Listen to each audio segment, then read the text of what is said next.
Chapter 9 of Ender's Game, Locke and Demosthenes. I didn't call you in here to waste time. How in hell did the computer do that? I don't know. How could it pick up a picture of Ender's brother and put it in the graphics in the Fairyland routine? Colonel Graff, I wasn't there when it was programmed. All I know is that the computer's never taken anyone to this place before. Fairyland was strange enough, but this isn't Fairyland anymore. It's beyond the end of the world, and I know the names of the places. I just don't know what they mean. Fairyland was programmed in. It's mentioned in a few other places, but nothing talks about the end of the world. We don't have any experience with it. I don't like having the computer screw around with Ender's mind that way. Peter Wiggin is the most potent person in his life, except maybe his sister Valentine. And the mind game is designed to help shape them, help them find worlds they can be comfortable in. You don't get it, do you, Major Imbu? I don't want Ender being comfortable with the end of the world. Our business here is not to be comfortable with the end of the world. The end of the world in the game isn't necessarily the end of humanity in the Bugger Wars. It has a private meaning to Ender. Good. What meaning? I don't know, sir. I'm not the kid. Ask him. Major Imbu, I'm asking you. There could be 1,000 meanings. Try one. You've been isolating the boy. Maybe he's wishing for the end of this world, the battle school, or maybe it's about end of the world he grew up in as a little boy, his home, coming here. Or maybe it's his way of coping with having broken up so many other kids here. Ender's a sensitive kid, you know. He's done some pretty bad things to people's bodies. He might be wishing for an end to that world. Or none of the above. The mind game is a relationship between the child and the computer. Together they create stories. The stories are true, in the sense that they reflect the reality of the children's life, and that's all I know. And I'll tell you what I know, Major Imbu. The pictures of Peter Wiggin are not one that could have taken. The picture of Peter Wiggin was not one that could have been taken from our files here at school. We have nothing on him, electronically or otherwise, since Ender came here, and that picture is more recent. It's only been 1.5 years, sir. How much can a boy change? He's wearing his hair completely different now. His mouth was redone with orthodontia. I've got a recent photograph from Landside to compare. The only way the computer here in Battle School could have gotten that picture was to requisition it from a Landside computer. Not even one connected with the IF. That takes requisitionary powers. We can't just go into Guilford Country, North Carolina, and pluck a picture out of the school files. Did anyone in the school authorize getting this? You don't understand, sir. Our Battle School computer is only a part of the IF network. If we want a picture, we have to get a requisition. But if the mind game program determines that a picture is necessary, it can just go and take it. Not just every day, only when it's for the child's own good. Okay, it's for his good. But why? His brother is dangerous. His brother was rejected from this program because he's one of the most ruthless and unreliable human beings we've ever laid hands on. Why is he so important to Ender? Why, after all this time? Honestly, sir, I don't know. And the mind game program is designed so that it can't tell us. It may not know itself, actually. This is uncharted territory. You mean the computer is making this up as it goes along? You might put it that way. Well, that does make me feel a little better. I thought I was the only one.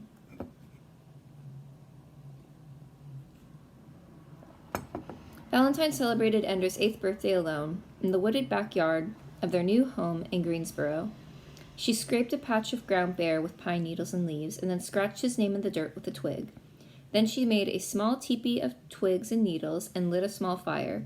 It made smoke that interwove with the branches and needles of the pine overhead. All the way into space, she said silently, all the way to Battle School. No letters had ever come, and as far as they knew, their own letters had never reached him. When he first was taken, Father and Mother sat at the table and keyed in long letters for him every few days.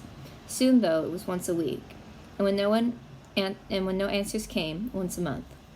Now it had been 2 years since he went, and there were no letters, none at all, and no remembrance of his birthday. He is dead, she thought bitterly, because we have forgotten him. But Valentine had not forgotten him. She had not let her parents know, and above all, never hinted to Peter how often she thought of Ender, how often she wrote him letters that she knew he would not answer.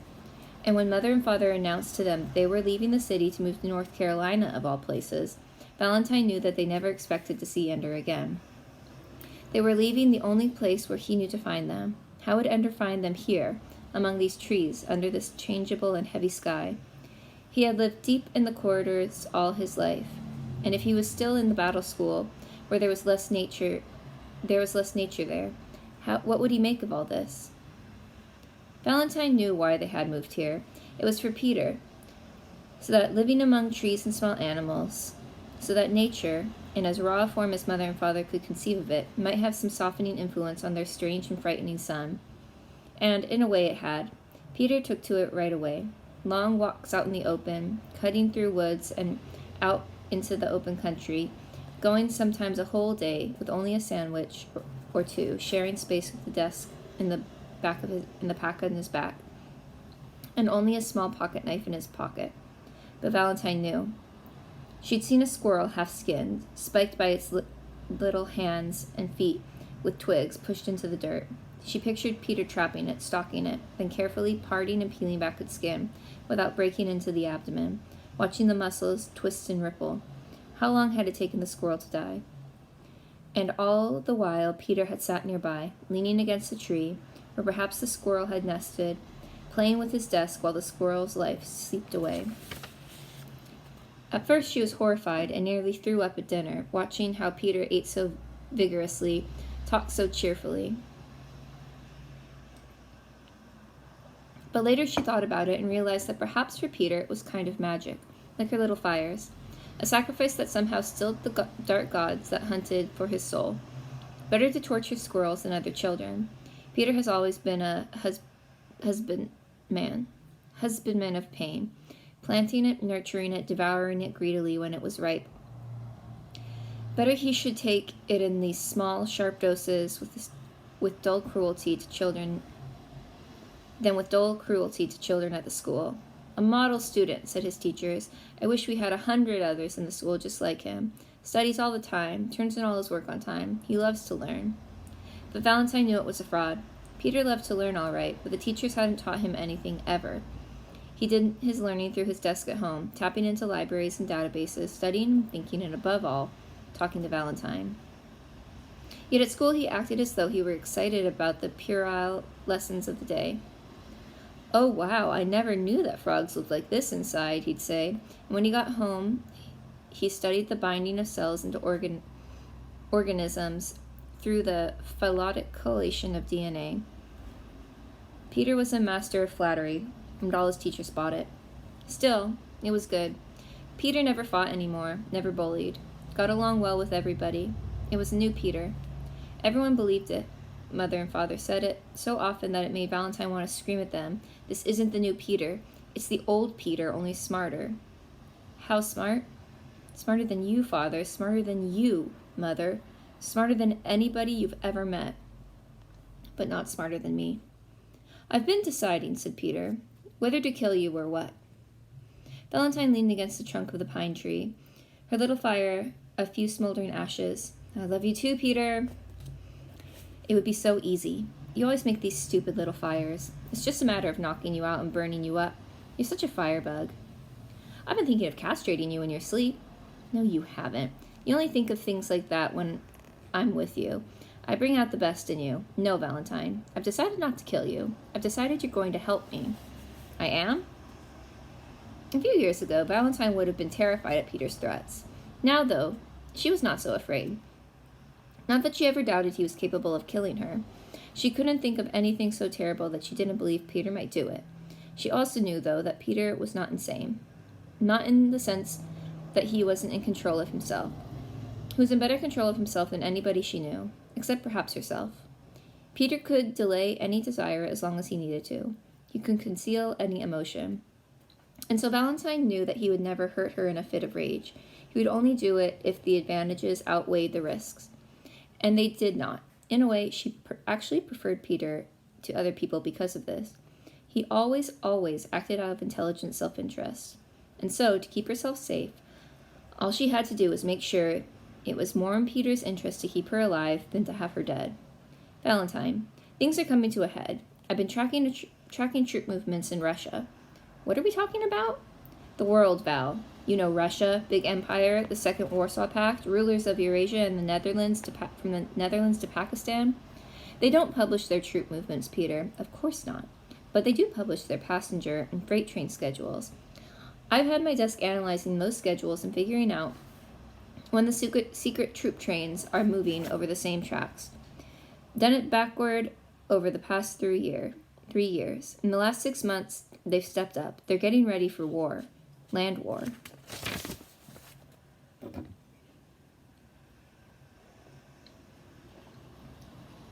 But what about the League? What about the buggers? Valentine didn't know what Peter was getting at, but he often launched discussions like this, practical discussions of world events. He used her to test his ideas, to refine them. In the process, she also refined her own thinking.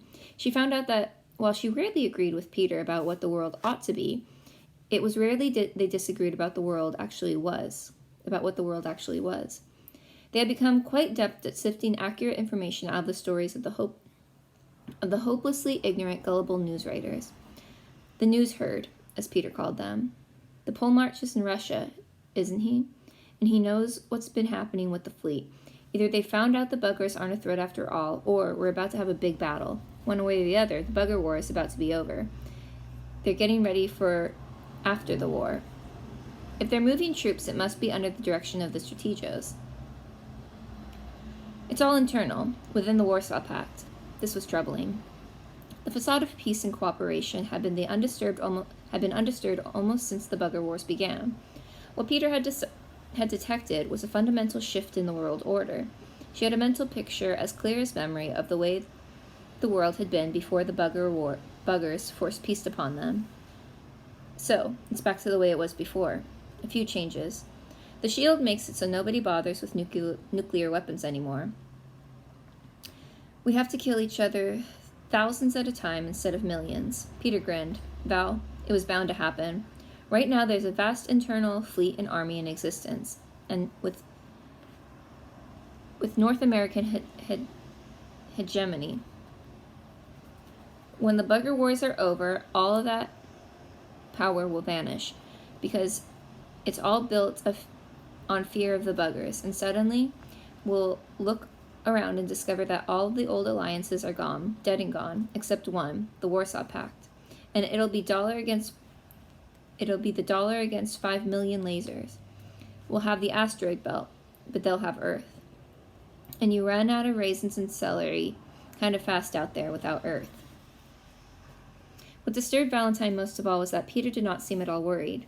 Peter, why do I get the idea that you're thinking of this as a golden opportunity for Peter Wiggin? For both of us, Val. Peter, you're 12 years old. I'm 10. They have a word for people our age. They call us children. They treat us like mice. We don't think like other children, do we, Val? We don't talk like other children. And above all, we don't write like other children. For a discussion that began with death threats, Peter, we've strayed from the topic, I think. Still, Valentine found herself getting excited. Writing was something Val did better than Peter. They both knew it. Peter had even named it once, when he said that he could always see what other people hated most about themselves and bully them, while Val could always see what people liked best about themselves and flatter them. It was a cynical way of putting it, but it was true. Valentine could persuade other people to her point of view. She could convince them that they wanted what she wanted them to want. Peter, on the other hand, could only make them fear what he wanted them to fear. When he first pointed this out to Val, she resented it. She wanted to believe that she was good at persuading people, because she was right, not because she was clever. But no matter how much she told herself that she didn't ever want to exploit people the way Peter did, she enjoyed knowing that she could. In her way, control other people. And not just control what they did, she could control in a way what they do. She was ashamed to say that she took pleasure in this power, and yet she found herself using it sometimes, to get teachers to do what she wanted and other students, to get mother and father to see things her way. Sometimes she was able to persuade even Peter. That was the most frightening thing of all, that she could understand Peter well enough, could empathize with him enough to get inside him that way. There was more Peter in her than she could bear to admit, though sometimes she dared to think about it anyway. This is what she thought as Peter spoke. You dream of power, Peter, but in my own way, I am more powerful than you. I've been studying history, Peter said, and we've been learning things about patterns in human behavior. There are times when the world is rearranging itself, and at times like that, the right words can change the world. Think what Pericles did in Athens, and Demosthenes. Yes, they managed to wreck Athens twice. Pericles, yes, but Demosthenes was right about Philip, or provoked him. See, this is what historians usually do, quibble about cause and effect, when the point is, there are times when the world is in flux, and the right voice in the right place can move the world. Thomas Paine and Benjamin Franklin, for instance, Bismarck, Lenin. Not exactly parallel cases, Peter. Now she was disagreeing with him out of habit.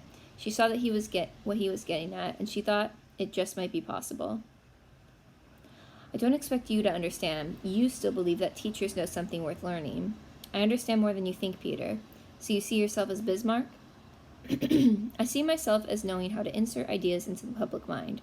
Haven't you ever thought of a phrase, Val, a clever thing to say, and then 2 weeks or a month later you hear some adult saying it to another adult, because both of them strangers, or you see it on video, or pick it up on a net? I always figured I'd heard it before and only thought about I was making it up. You were wrong. There are maybe 2,000 or 3,000 people in the world as smart as us, little sister. Most of them are making a living somewhere, teaching, the poor bastards, or doing research. Precious few of them are actually in positions of power. I guess we're the lucky few. Funny as a one-legged rabbit, Val. Of which there are no doubt several in these woods, hopping in neat little circles. Valentine laughed at the gruesome image and hated herself for thinking it was funny. Val, we can see the words that everybody else will be saying 2 weeks later. We can do that. We don't have to wait until we're grown up and safely put away in some career. Peter, you're 12. Not on the nets, I'm not. On the nets, I can name myself anything I want, and so can you. On the nets, we are clearly identified as students, and we can't even get into the real discussions except in audience mode, which means we can't say anything anyway. I have a plan. You always do. She pretended nonchalance, but she listened eagerly. We can get on the nets as full-fledged adults, with whatever net names we want to adopt, if Father gets us onto his citizens' access. And why would he do that? We already have student access. What do you tell him? I need citizens' access so I can take over the world? No, Val, I won't tell him anything. You'll tell him how you're worried about me, how I'm trying so very hard to do well at school, but you know it's driving me crazy because I never talk to anybody intelligent. Everybody always talks down to me because I am young. I never get to converse with my peers. You can prove that the stress is getting to me. There's even evidence. Valentine thought of the corpse of the squirrel in the woods and realized that even that discovery was part of Peter's plan, or at least he made it part of his plan after it happened.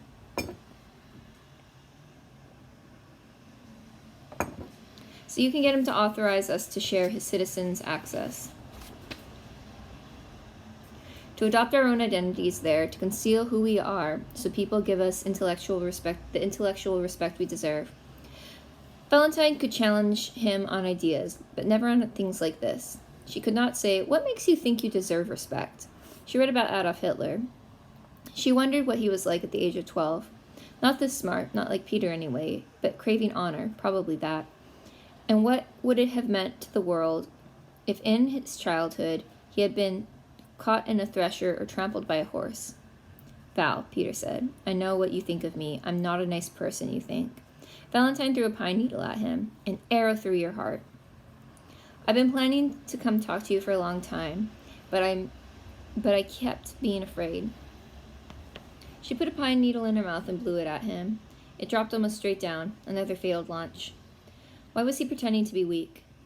Val, I was afraid that you wouldn't believe me, that you wouldn't believe I could do it. Peter, I believe you could do anything, and probably will. But I was even more afraid that you'd believe me and try to stop me. Come on, threaten to kill me again, Peter. Did he actually believe she could be fooled by his nice and humble kid act?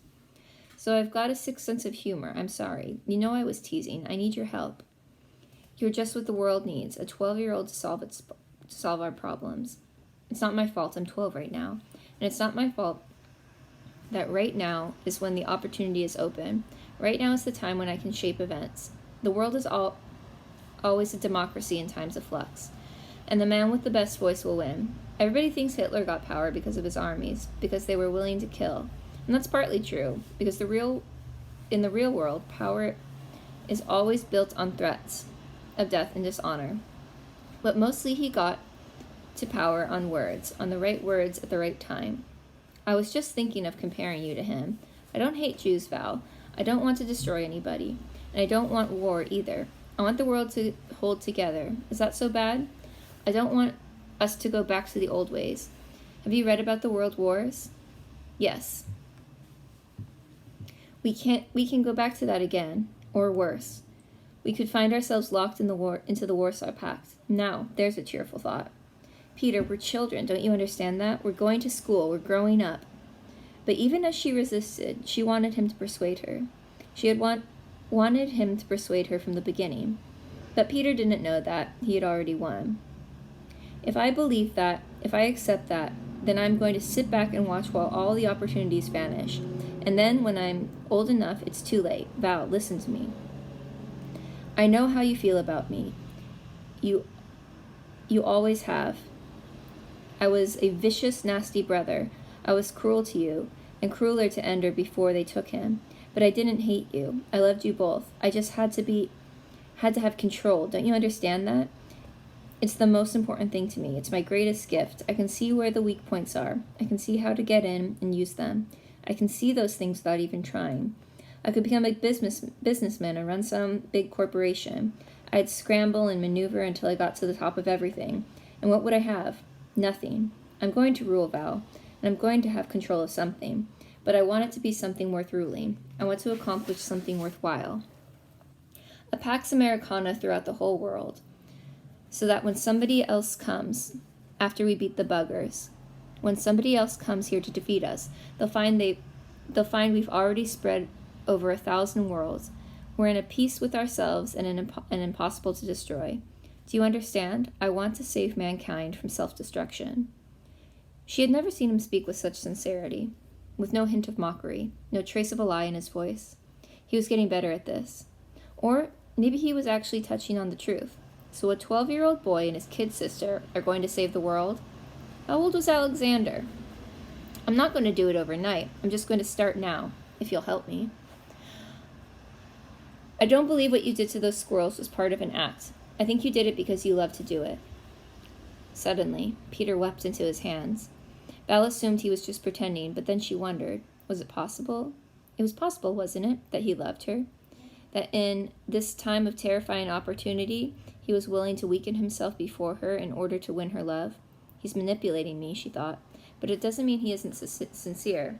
His cheeks were wet when he took his hands away. His eyes rimmed red. I know, he said. It's what I'm most afraid of, that I really am a monster. I don't want to be a killer, but I just can't help it. She had never seen him show such weakness. You're so clever, Peter. You saved your weakness so that you could use it to move on me now.